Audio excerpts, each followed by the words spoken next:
Aaron Rodgers is almost 42 years old, coming off a mediocre season, is now with the Steelers. The question is he still elite? And the short answer is yes, he is. You see, while many people think Rodgers isn't elite anymore because of how this past season went with the Jets, the truth is, if you knew the reason why last year didn't go off for Rodgers and the Jets, it would explain why Aaron Rodgers didn't look elite. So before we get into the analysis of why Rodgers remains one of the best quarterbacks in the NFL, let's look at the real reason why his production dropped last season.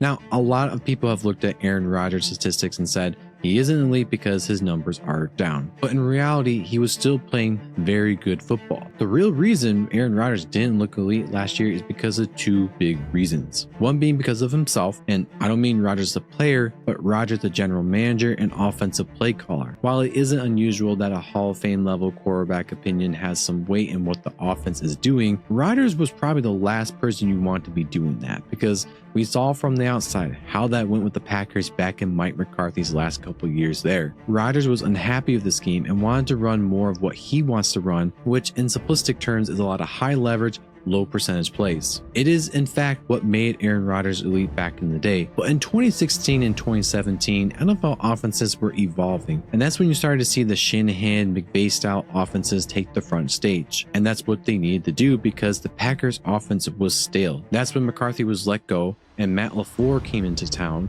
and it took a year to iron some things out and get Rodgers on the same page, not be grumbling, complaining, and resisting. But when Rodgers started to actually work with LaFleur, he won back-to-back MVP years. That wasn't a coincidence. If you pair a Hall of Fame quarterback with an elite offensive play caller, you get fireworks. But if you pair a Hall of Fame quarterback with a terrible offensive play caller and scheme, like with Nathaniel Hackett, then you're not getting MVP level. Even Brady struggled when Bruce Arians left and Brian Leftwich took over. Brian Leftwich is not a good play caller. Bruce Arians is. So pair with the best QB of all time, you get fireworks. My point is with the Jets, they never had the scheme or offensive mind to unlock Rodgers or all the talent they had. I know they had a lot of talent. And like I said before, Rodgers having the alpha influence over what's being ran is a terrible idea. His idea of what works doesn't work when it's used as a foundation, because in today's NFL, you need creativity. So that explains why the production wasn't there and why the hype just was never lived up to last season. But does Rodgers still physically got it in the tank? This is a complicated question,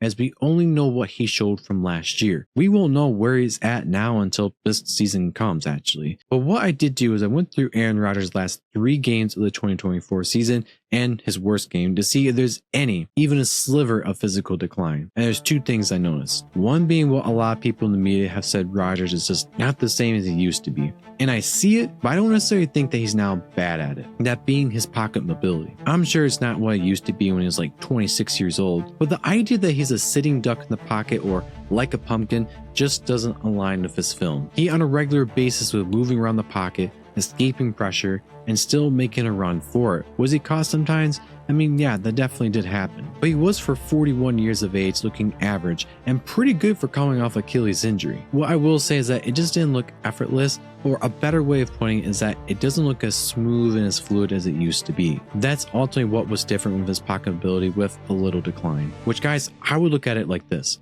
Sure, he's 41 years of age and he's come off Achilles injury. What you have to consider is, being 41 years old, you're not going to recover from any kind of physical injury like you used to when you were younger. It will take you more time to heal. And so in my opinion with Rodgers, he'll probably look better this next season with his pocket mobility, as he is fully recovered, at least to the extent he can with his age. The critical point of his pocket mobility, and you need to hear this part, is he still could run play action and do so at a high level. Unlike his counterpart Kirk Cousins, who also tore his Achilles that year, and in the past was a QB that is elite in play action. That was his thing in Minnesota, at least. Last year, he only dropped back 66 times in play action. It tells you why this Falcons offense struggled a lot despite all the talent they have in the backfield and at receiver, because they couldn't run play action as much. But Rodgers could, and he still can. And he looked phenomenally physically while doing so. He can still flip his hips and throw the ball downfield. He can not only just be able to, but he still move and throw on a run very well and at a high rate. He ranked 8th out of 44 quarterbacks for the number of dropbacks he did in play action. That is a huge part of NFL offenses today, and simply having that in the bag to use to set up deep passes in the run game opens up the whole playbook. The next thing, and This is the first thing we think to, and reasonably so when we look at to determine if a QB has fallen off or not, is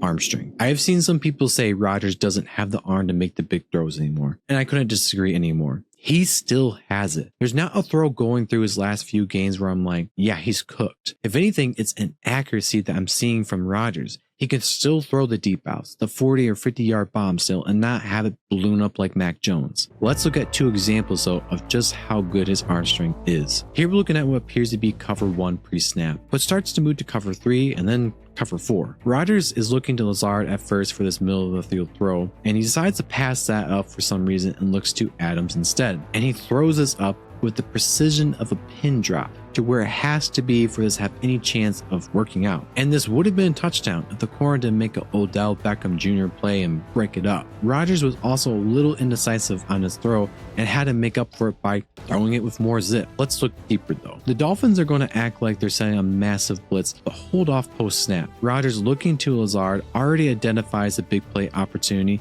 as this defender hands off Lazard to basically no one. Maybe he thought 11 was supposed to, but either way, the safety should have been right there in the middle to make this play not happen. So Lazard runs into free real estate and Aaron takes the shot. A 40-yard frozen rope from a 41-year-old QB, perfectly in stride as well. It didn't look difficult either for Rodgers. It was a flip of the hips and smooth sailing. His arm talent is incredible still. It's kind of nutty, if anything, what he's doing throwing off platform or at weird angles still for his age. Speaking of age, Aaron Rodgers is 41 years old and will be turning 42 in this December in 2025. And we talked a little about earlier that he could at any point start to decline physically, but that's not what I want to focus on. My thing of his age is that he in particular last year kept getting banged up with the little injuries, except they weren't little injuries. He suffered an MCL sprain, had another issue of his knee apparently, an ankle sprain, and probably the most significant was a grade 2 hamstring injury. That's kind of a lot. I'm sure he has already fully recovered from all those injuries. It's still concerning that he got all those injuries to begin with. And what does that mean going into next season? The obvious is, well, will he get more injuries? And what if that's what holds him back from his real potential? Honestly, I'm more worried that he'll be afraid to do this next thing, which is what all elite quarterbacks do and is needed to win in the game today, which is, will he make a lot of big time throws still? Rodgers has always been a guy that is more risk averse, but throughout his career and as a whole made a lot of big time throws and pushed the ball downfield, but it certainly wasn't great. He ranked in that mid-tier for big time throw percentage according to Pro Football Focus. And in the past, he's always been 1% higher,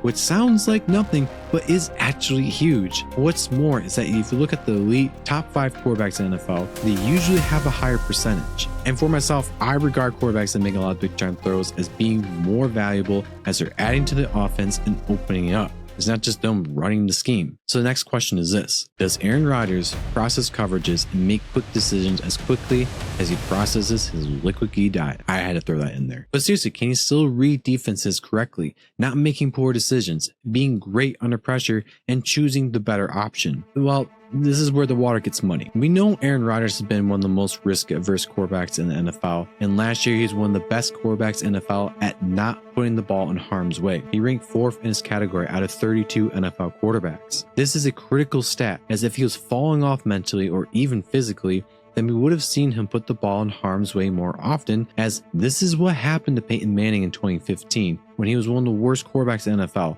ranking 36 out of 39 QBs at a 5.5% turnover worthy play rate, 17 interceptions to 9 touchdowns. Same thing with Drew Brees with a 4.5 turnover worthy play rate, ranking 35 out of 42 QBs in 2020. Ben Roethlisberger with 4.6%, ranking 35 out of 39 QBs in 2021. And then with Matt Ryan in 2022 at 4.3%, ranking 37 out of 41 quarterbacks. For each of those guys, that was their final year, and it was the year that was abundantly clear that they had fallen off a cliff. Rodgers again was one of the best QBs in the NFL in this category last year, so I don't think it's that. How about pressure? This is a tricky one to figure out, as most QBs, no matter how great they are, have a high variance in their under pressure play year in and year out. Rodgers has been an enigma to this though. He's never been a QB that's been terrible under pressure or on a play-by-play basis, and since 2017 he's proven to be in the top 15 for quarterbacks under pressure. What's more is most of the time he was in that 5 to 10 rank under pressure. In 2024, he was right smack at 15, sitting around an average level under pressure according to Pro Football Focus, and that's all blitzes, 4-man rush, everything. But what does the film show though? We're going to go back to what was perceived as his worst game of the 2024 season against Brian Flores' defense, which if you remember, that defense was eating any and every quarterback alive. But Rodgers was actually pretty good under pressure. His bad plays were something actually unrelated to pressure, which we'll get into next because it's bizarre.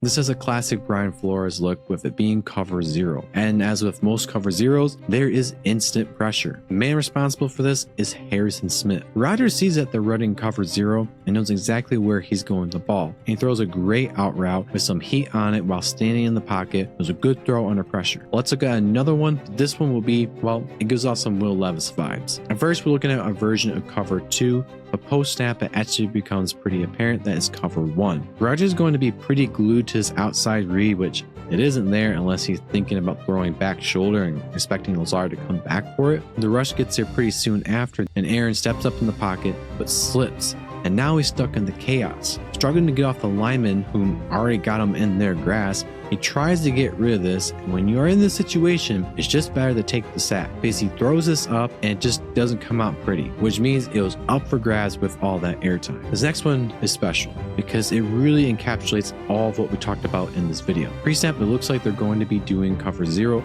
but becomes an unusual zone coverage. Rodgers, perplexed by what he now sees, takes the opportunity to leave the pocket while there's still a chance and sees the golden opportunity. Running forward, the edge rusher right behind him, Rodgers throws a laser beam to Lazard in between two defenders for the touchdown before being brought down from behind. Classic A-Rod. This whole play showed that he still has the arm, he has some ability to move around, and even if it wasn't how it was 10 years ago, he can still extend and make a play out of structure. So that leaves us with what I did see in his film that just was not good. And I'll cut to the chase, he was strangely inaccurate, which doesn't sound like much, but what was weird is that a lot of his turnover-worthy plays were from inaccurate throws. And not even poor decision making, but just off-target throws. And my first guess was that it would be because he doesn't have the arm strength to get the ball where it needs to be, so it flutters off, but that ain't it. So I looked into his adjusted completion percentage for the year and saw it was normal for the Mike McCarthy era where there are a lot of high leverage, low percentage plays, and simplistic terms, which we talked about all the way back at the beginning of the video. So that made sense. But I went deeper and looked into his accuracy at different parts of the field, and that's where I found something. Aaron Rodgers was one of the worst quarterbacks in the NFL at throwing to the intermediate part of the field, so the 10 to 20 yard range of the field, which is strange stuff, as in previous years he was consistently one of the best quarterbacks in the NFL at that part of the field for much of his career, and in his film you see it as well. We're gonna go rapid fire for this. Rodgers looks at his safety, holds him there, and goes for the fade ball to only underthrow this severely. Like, this should have been picked off. He was under no pressure whatsoever. Again, versus the Vikings, going full on Brett Favre, coverage is covered 2 post snap. The receiver is open and he has plenty of time. He just laser beams it to the safety. This one's against the Bills, which I have a little more grace for since he was on the run escaping pressure, but he sails this one too, almost getting picked off. Another turnover play. Or against the Colts, Garrett Wilson is open here and Rodgers just throws it behind him. It's not like arm strength is a problem here, as you saw yourself. He's not necessarily late to his throws besides that last one. He just misses throws and they're dropped or almost intercepted. Even despite the inaccuracy, which that was bizarre stuff, I still feel strongly that he's an elite quarterback. The Steelers, granted, are not the powerhouse on offense to make fireworks happen, but with Metcalf having that go ball, deep downfield elite ability, and others being not great, but good options for the middle of the field. Being paired with Arthur Smith, though I don't like the guy for fantasy reasons, I think he can work together with Rodgers well with focusing on attacking the middle of the field, which was Rodgers' strength in the past despite last year being bad in that area. And as long as he can mesh well and be coached by Mike Tomlin and Arthur Smith and work with them actually, paired with the Steelers' elite defense, they could take this team on the run. Seriously, I'm not even kidding. And I say that as someone who just, I don't like the Steelers, man. But what about a quarterback whose starting days are within a breath of being over? Anthony Richardson is on the edge of being benched for Daniel Jones. Should the Colts stick with Anthony Richardson? Check out the video here. And if you want to know how the 2024 rookie quarterbacks really performed based on their expectations, check out the playlist here.